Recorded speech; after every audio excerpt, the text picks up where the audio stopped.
মালিক ইবনে দিনার ডাক দিয়ে বলতেছে, মাঝি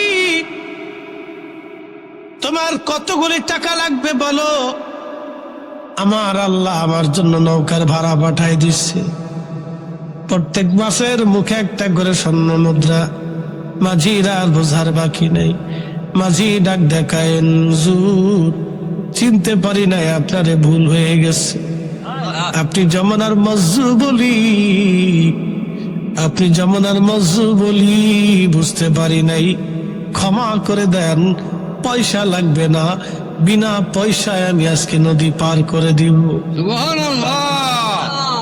বহু বছর আগে আল্লাহর একজন ওলি, তার নাম হযরত মালিক ইবনে দিনার রাহমাতুল্লাহ আলাইহি, উনি যাচ্ছিলেন নদী পার হয়ে, নৌকাতে চড়ছেন, মাঝি নদী পার করবে। নদীর মাঝখানে যাওয়ার পরে মাঝি ডাক দিয়ে বলল, মালিক এবার তুমি পয়সা করে দাও, নৌকার ভাড়া দাও। মালিক ইবনে দিনার ডাক দিয়ে বলতেছে, মাঝি নদী পার হবার নৌকার পয়সা তো আমার কাছে নাই। উনি মাজ্জুব ছিলেন, আল্লাহওয়ালা। মালিক ইবনে দিনার ডাক দিয়ে বলে, মাঝি পয়সা দেব কোথা থেকে, আমি তো দিনহীন মুসাফির, কোনো পয়সা করি আমার নাই। মাঝি ডাক দিয়ে বলল, মালিক পয়সা যদি না দিতে পারো তাহলে ঘাড় ধাক্কা দিয়ে নদীর মধ্যে আস্তরে ফেলে দিব। বেটা পয়সা ছাড়া কেন আইসো?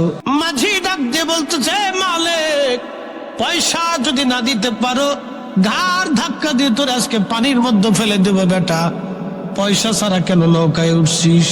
আল্লাহর ওলি মালিক ইবনে দিনার রাহমাতুল্লাহ আলাইহি মন বেজার হয়ে গেল। পানির মধ্যে হাতখানা বাড়ায়, নৌকা হাত থেকে পানির মধ্যে মালিক ইবনে দিনার হাত বাড়াই দিচ্ছে। আল্লাহ ডাকতে বলে, মাস আমার বন্ধু মালিকের ইজ্জত চলে যায়। মাঝি তারে ঘাড় ধাক্কা দিয়ে ফেলে দিতে চায়। মাসের আরে প্রত্যেকে একটা করে স্বর্ণ মুদ্রা মুখে নিয়ে যাবি, আমার মালিক হাত বাড়াই দিয়েছে, তাড়াতাড়ি যা। চিৎকার মেরে জোরে বলেন আল্লাহু আকবার। মালিক ইবনে দিনার ডাক দিয়ে বলতেছে, হাত বাড়িয়ে দিয়েছে, প্রত্যেকটা মাস মুখে করে একটা করে স্বর্ণ মুদ্রা আনছে। সুবহানাল্লাহ। কি আসতে বাজেন, ওলি আল্লাহর কি সাম্রাজ্যের দরকার? ওলি আল্লাহর সাম্রাজ্যের দরকার না, টাকার দরকার না, দুনিয়ার ক্ষমতার দরকার। না। ওলি আল্লাহদেরকে ক্ষমতা দিছে কে? আল্লাহ। এরা চাইলেই আল্লাহর কাছ থেকে অনেক কিছু পায়। ঠিক। হাত বাড়াই দিছে তো হাজার হাজার মাস প্রত্যেকে একটা করে স্বর্ণ মুদ্রা মুখে করে নিয়ে আসছে। সুবহানাল্লাহ। নৌকার চারপাশ দিয়ে ঘুরতেছে। মালিক ইবনে দিনার ডাক দিয়ে বলতেছে, মাঝি তোমার কতগুলি টাকা লাগবে বলো। আমার আল্লাহ আমার জন্য নৌকার ভাড়া পাঠাই দিচ্ছে, প্রত্যেক মাসের মুখে একটা করে স্বর্ণ মুদ্রা। মাঝির আর বোঝার বাকি নেই। মাঝি ডাক দেখায়েন, হুজুর চিনতে পারি নাই, আপনারে ভুল হয়ে গেছে। আপনি যমুনার মজ্জু বলি, আপনি যমুনার মজ্জু বলি বুঝতে পারি নাই, ক্ষমা করে দেন, পয়সা লাগবে না, বিনা পয়সায় আমি আজকে নদী পার করে দিব। সুবহানাল্লাহ। ওই মালিক ইবনে দিনার একদিন হজে গেছে। হজে যাইয়া হজ শেষ করার পরে কাবার চত্বরে বসে বসে দোয়া করে, আল্লাহ কার হজ কবুল হলো কারটা হলো না আমি তো জানি না। রব্বুল আলামিন আজকে তুমি আমাদের দেখে দাও, জানায় দাও কার হজ হয় নাই, কার হজ কবুল হয়েছে বলো। রাত্রিবেলা ঘুমায় মালিক ইবনে দিনার কে আল্লাহ বললেন, মালিক সবার হজ কবুল হয়েছে, কিন্তু একজনের হজ আমি আল্লাহ কবুল করি নাই। সবাইরে মাফ করে দিয়েছি, কিন্তু একজনকে আমি আল্লাহ মাফ করি নাই। মালিক সারা রাত কান্দে, আল্লাহ একজনকে তুমি মাফ করলা না, ওই লোকটা যদি আমি হই, আমি মালিক ইবনে দিনারের জীবন বরবাদ হবে। আল্লাহ ওই লোকটাকে আল্লাহ সারা রাত বলে মালিক ইবনে দিনার কাঁদতেছে। সারাদিন কানলেন, কান্না করার পরের দিন রাত্রিবেলা আবার ঘুমায়, স্বপ্নের ঘরে দেখতেছে আমার মালিক, আমার আল্লাহ ডাক দেখা, মালিক সবাই রে মাফ করছি, তোমারও মাফ করছি, তোমার হজ কবুল হয়েছে, কিন্তু মুহাম্মদ ইবনে হারুন সমরকন্দি নামক আমার এক বান্দার হজ কবুল হয় নাই, তার জীবনের গুনাহ আমি আল্লাহ মাফ করি নাই। তো মালিক ইবনে দিনার বলতেছে এই লোকটা কে, যারে আল্লাহ মাফ করলো না? একটু খুঁজে দেখার দরকার। মালিক ইবনে দিনার ওই লোকটারে খোঁজার জন্য চলে গেলেন। তিনি সারা মক্কা ঘুরে ঘুরে খোঁজার বলে, আল্লাহর বান্দা, তোমরা কি মুহাম্মদ ইবনে হারুন সমরকন্দের চিনো? আহলুল মক্কা যারা ছিলেন, মক্কার অধিবাসী, তারা বলল, হ্যাঁ আমরা মুহাম্মদ ইবনে হারুন সমরকন্দি নামে একজন বান্দারে চিনি। আজকে 40 বছর ধরে সে মাকাম ইব্রাহিমে নামাজ পড়ে। মালিক ইবনে দিনার রাহমাতুল্লাহ আলাইহি চিন্তায় পড়ে গেলেন, হায় হায়,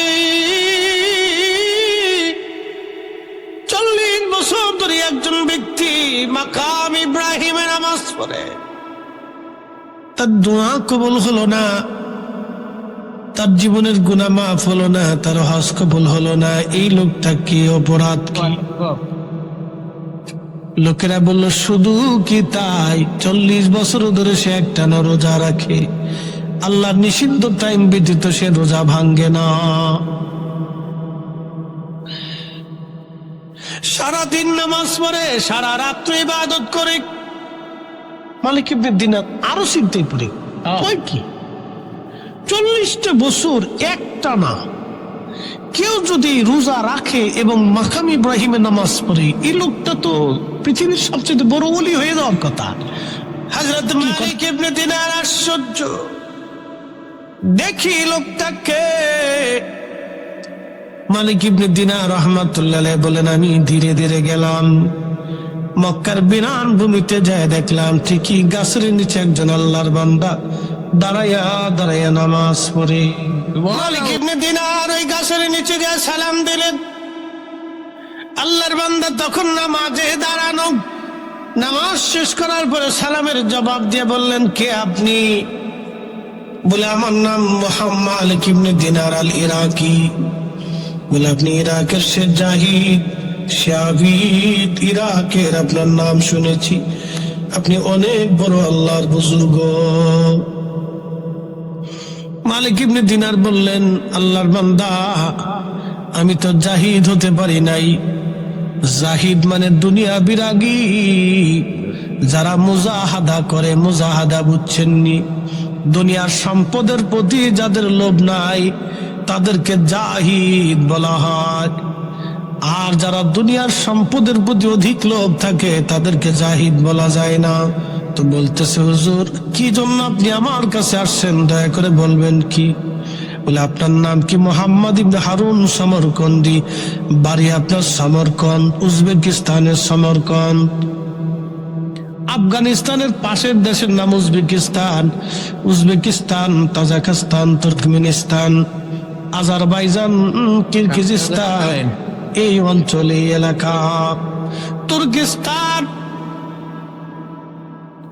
বিরাট একটা ভূখণ্ড, মুসলিম মিল্লাতের অনেক বড় বড় জ্ঞানী গুণীদের জন্ম এই অঞ্চলে। বলে, হুজুর? বলে, হ্যাঁ। বলে, আপনি কি জন্য আসছেন? মালিক ইবনে দিনার বললেন, আল্লাহর বান্দা সমরকন্দি, একটা সংবাদ দেওয়ার জন্য আসছি। বলেন হুজুর। বলে, আমি মুরাকাবায় ছিলাম, আল্লাহর কাছে দরখাস্ত করছি, আল্লাহ 2 রাত আমাকে স্বপ্ন জানায় গেছে, সবাই আল্লাহ মাফ করছে, তোমারে মাফ করে নাই।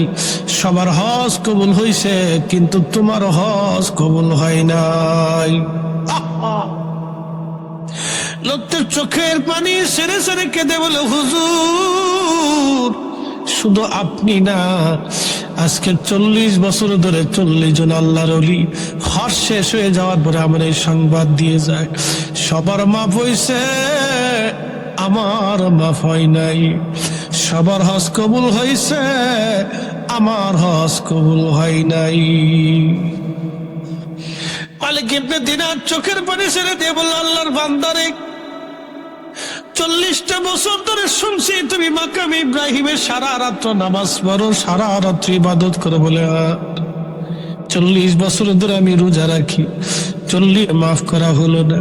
বলে আল্লাহর বান্দা বলবা তুমি জীবনে কি অপরাধ করছিলা? তখন ওই লোকটা কেঁদে কেঁদে বলল, হুজুর আমার বাড়ি সমরকন্দ উজবেকিস্তান, আমি একজন মদ পাইছিলাম, নেশায় আসক্ত। হযরতে মালিক ইবনে দিনার রাহমাতুল্লাহ আলাইহি চিন্তায় পড়ে গেলেন। ডাক দিয়ে বলেন, আল্লাহর বান্দা তুমি নেশাগ্রস্ত, তার মানে কি বলো? আল্লাহর বান্দা ডাক দিয়ে বলতেছে, হুজুর আমি নেশায় আসক্ত ছিলাম, নেশা করে করে আমি বাড়ি আসতাম। সেই রজনীটা ছিল শাবানের শেষ রাত, নেশা করে বাড়ি আসছি। বাড়ি আসার পরে আমার মা আমার হাতটা ধরে বললেন, বেটা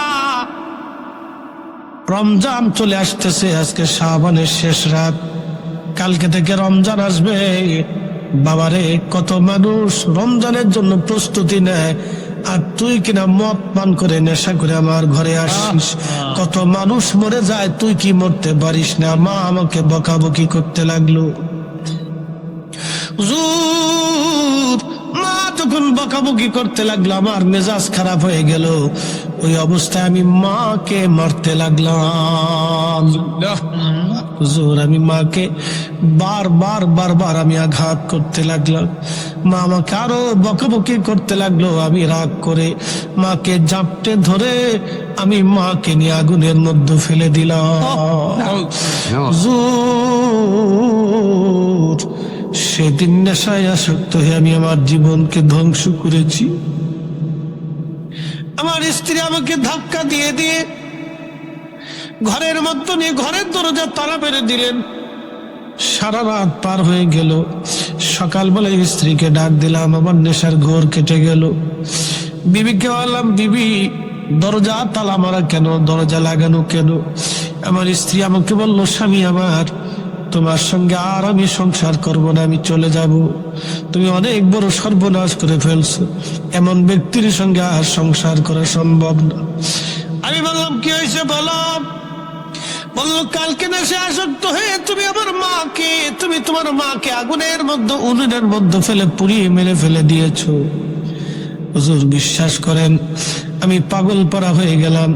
ঘর থেকে বের হয়ে দরজা ভেঙ্গে আমি বের হইয়া উনুনের পাশে যায় দেখলাম মা চুলার মধ্যে আগুনে পুড়ে কয়লা হয়ে গেছে। মা দুনিয়ায় নাই। ওই অবস্থা দেখে আমি পাগল পাড়া হয়ে গেলাম। কি করলাম আমি? কি সর্বনাশ আমার জীবনে হলো, কি সর্বনাশ আমি করে ফেলছি। হায় হায় কি ভুল আমি করলাম, কি অন্যায় আমি করে ফেলছি। ঠিক মাকে দাফন করলাম। হুজুর ওই সময় আমার নগদে 8,000 স্বর্ণ মুদ্রার মালিক ছিলাম। তার মানে বর্তমানে কয়েকশো কোটি টাকার মালিক। হুজুর সমস্ত টাকাগুলি আমি আল্লাহর পথে দান করে দিলাম। সবগুলি আল্লাহর পথে দান করে আমার 12 জন দাসী বাদী ছিল, সবাই আমি আজাদ করে দিলাম, মুক্ত করে দিলাম। সমস্ত সম্পদগুলি আল্লাহর রাস্তায় দান করে দিলাম। আমার বিবি থেকে আমি তালাক নিলাম, তাকেও তালাক দিলাম, জুদা হয়ে গেলাম। আমি সবার থেকে চিরদিনের বিদায় নিলাম। হুজুর যে হাত দিয়ে মাকে মারছিলাম, আমার ডান হাতটা দেখেন না, এটা কাটা। আমি নিজে হাতে কোরাল দিয়ে আমি আমার হাত কেটে ফেলেছি। যদি আল্লাহ আমারে মাফ করে দেয়, যদি মালিক আমাকে মাফ করে, যদি মালিক আমাকে মাফ করে। হুজুর 40 বছর ধরে মাকাম ইব্রাহিমে নামাজ পড়ি, যদি আল্লাহ মাফ করে। 40 বছর ধরে রোজা রাখি, যদি আল্লাহ মাফ করে। হুজুর 40 জন আব্দাল 40 বছরে বলে গেছে সবার ক্ষমা হয়, কিন্তু আমার ক্ষমা হয় না। সবার হজ হয়, কিন্তু আমার হজ হয় না। হুজুর এখন আমি কি করব বলেন? 40টা বছর ধরে আল্লাহর কাছে মাপ চাইতেছি, আল্লাহ ক্ষমা করে না। আল্লাহ আমারে মাফ করে না। আমার উপায় কি হবে? আমার উপায় কি? আমার উপায় কি? মালিক ইবনে দিনার মুখের মধ্যে হাত দিয়ে কাঁদে আর বলে, আল্লাহর বান্দা করছো কি? সারা দুনিয়ায় আগুন লাগাই আগুন থেকে পালানোর চেষ্টা করতেছিস, এত বড় অপরাধের কি ক্ষমা হয়? কে তোকে মাফ করবে রে আল্লাহর বান্দা? করলে কি এত বড় ভুল? তখনই মুহাম্মদ ইবনে হারুন সমরকন্দি হাত বাড়াই দিয়ে চোখের পানি সেরে সেরে কাঁদার বলে, হে রব, তুমি বিপদ অবসরণকারী, মুসিবত দূরকারী আল্লাহ। আল্লাহ, তোমার দরজায় 40টা বছর ধরে কাঁদতেছি একটা ভুলের জন্য। আল্লাহ, এমনি তো হাত তুলি নাই, 40 বছরের ইবাদত নিয়ে তোমার দরবারে হাত বাড়াইছি। আল্লাহ, 40 বছর ধরে একটা না আমি তওবা করতেছি। আল্লাহ, আমি একটা হাত কেটে ফেলে দিয়েছি। আল্লাহ, 40 বছর ধরে রোজা রাখতেছি, 40 বার হজ আমি আদায় করছি। বান্দারে যদি মাফ না করো, বান্দা কার দরজায় হাত বাড়াবে? তুমি ছাড়া আর তো কোনো মালিক নাই। বিনয়ী বিনয়ী এইভাবে কাঁদতেছে।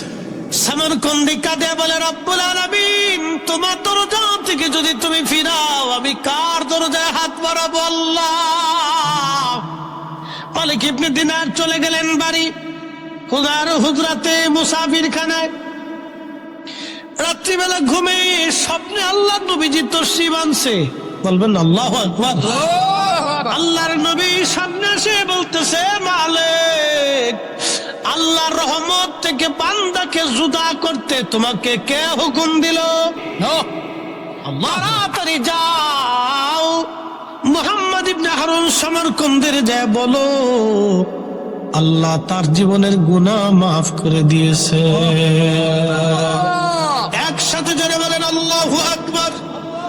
40 বছর পরে মাফ হয়েছে, কিন্তু তবে নবীজি ডাক দিয়ে বললেন, মালিক, যায়া বইল কিয়ামতের মাঠে আল্লাহর বিচার বসবে।